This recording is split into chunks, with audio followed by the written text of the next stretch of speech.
अस्सलाम वालेकुम दोस्तों, कीअं आहियो? ख़ुशबाश ठीक ठाक? उम्मीद इंशाल्लाह मां ख़ुशबाश हूंदा। हिन वीडियो ज़रिए अव्हां साम्हूं अचण जो मक़सदु इहो ई आहे त जीअं त असां हिकु पंहिंजो यूट्यूब चैनल स्टार्ट करण जो सोचियो आहे। उन करे असां सोचियोसीं त अव्हां दोस्तनि खां जेके असां सां मुख़्तलिफ़ सोशल मीडिया प्लेटफॉर्म्स ते कनेक्ट आहियो, टिकटॉक, फेसबुक, इंस्टा वग़ैरह ते जेके दोस्त असां आहिनि, सो उन्हनि खे ताउन जी अपील ऐं रहनुमाई जी अपील। असांजो मक़सदु ई चैनल खोलण जो इहो आहे त जीअं त असां हिते ॾिठो आहे यूट्यूब ते सर्च कंदा आहियूं त असांखे काफ़ी सारियूं मोटिवेशन गाइडलाइंस या इंफॉर्मेशन जूं जेके वीडियोज़ आहिनि मुख़्तलिफ़ लैंग्वेजिस में मिलंदियूं आहिनि। पर बदक़िस्मत सां चवणो थो पए त असांजा काफ़ी सारा सिंधी दोस्त आहिनि मुख़्तलिफ़ मौज़ू ते वीडियोज़ ठाहिनि था, पर अहिड़े कंहिं मौज़ू ते सिंधी ज़ुबान में असांजो को चैनल पंहिंजो न आहे।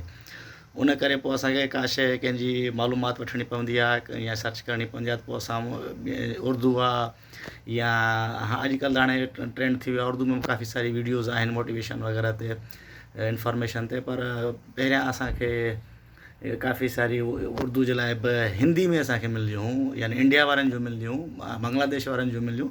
सिंधी ॿोली में अञा ताईं को अहिड़ो न आहे। एतिरे क़दुरु जो हाणे जीअं मुख़्तलिफ़ हालात आहे सऊदी अरब में, गल्फ़ में, जेके कोरोना जे हवाले सां त जेका इंफॉर्मेशन मालूमात मुख़्तलिफ़ माण्हुनि खे मिले पई, उहे बि या Saraiki channel, Urdu channel, Pashto channel बि आहिनि। पर असांजो सिंधी जो अहिड़ो को असांजी जेका हुई, असां वटि जेका शइ हुई, असां फेसबुक वग़ैरह या यूट्यूब वग़ैरह ते असां दोस्तनि सां शेयर कयूं पिया, या ज़ाती तौर ते असांखे दोस्त व्हाट्सएप कनि पिया या मैसेजिस कनि पिया मैसेंजर ते।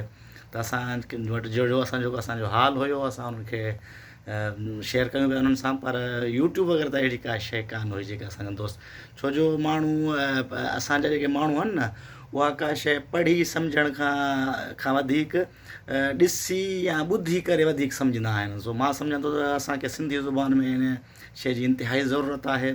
ऐं अॼुकल्ह डिजिटल दौरु आहे, हर माण्हू जी तक़रीबन यूट्यूब ते नेट ते रसाई आहे, माण्हू उतां ई मालूमात वठण जी कोशिशि कंदा आहिनि। त पोइ छो असां सोचियोसीं छो न असां पंहिंजो सिंधी ज़ुबान में को अहिड़ो सिंधी यूट्यूब चैनल स्टार्ट कयूं, जेके ख़ासि तौर ते जेके असांजा दोस्त हिते सऊदी अरब में रहनि था या इमारात में रहनि था या गल्फ़ कंट्रीज़ में, इवन पाकिस्तान में जेके रहनि था, अहिड़ी का शइ जेका हिते का अहिड़ी डेवलपमेंट थिए थी, का अहिड़ी को नओं कानून अचे थो, को अहिड़ी का कंहिं शइ में प्रोसेस थिए थी, त उहा उन्हनि दोस्तनि ताईं मालूमात पहुचायूं या प्रैक्टिकली उन्हनि खे करे ॾेखारियूं त हिन शइ जो छा प्रोसेस आहे, इहा शइ कीअं थींदी ऐं कीअं थियणु घुरिजे। सो उन जे लाइ चवंदा आहिनि त असां न अकुल कुल आहियूं, न कोई असां वटि एतिरो वॾो इल्मु आहे, पर बसि असांजी हिकिड़ी कोशिशि आहे, असांजी हिकिड़ी जुस्तजू आहे। अव्हां दोस्तनि खां बसि अपील ई आहे त जीअं अव्हां असांजी मदद कयो ऐं अव्हां असांजी रहनुमाई कयो इन मामले में। जेके शयूं असांखां मिस्टेक थिए या जेका शइ शायदि असां वटि उहा मालूमात न हुजे जेका अव्हां वटि हुजे, अव्हां असांखे का मालूमात ॾियणु था चाहियो, असांजी का वीडियोज़ जे हवाले सां रहनुमाई करणु था चाहियो, त उहो तव्हां महिरबानी करे असांखे गाइडलाइन ॾियो त असां वधि खां वधि दोस्तनि ताईं इहा शइ पंहिंजी पहुचाए सघूं। ऐं लाज़मी अव्हांखे असां सां ताउन करिणो पवंदो ऐं असांजी रहनुमाई करणी पवंदी, असांजी हेल्प करणी पवंदी। ऐं वधि में वधि पंहिंजनि दोस्तनि खे असांजी वीडियोज़ जेको सो ॾिसणु ऐं लाइक करणु ऐं चैनल खे सब्सक्राइब करण जी अपील कंदासीं। सो अव्हां दोस्तनि जी वॾी वॾी महिरबानी थींदी। असां जेको सो पंहिंजी नंढड़ी काविश शुरू करण वारा आहियूं। ॾिसूं था त अव्हां दोस्तनि जो असां सां केतिरो ताउन ऐं मदद रहे थी। इंशाअल्लाह असांखे उमेदु आहे त असां ज़रूरु हिन कोशिशि में कामयाबु थींदासीं। सो वॾी वॾी महिरबानी दोस्तनि जी।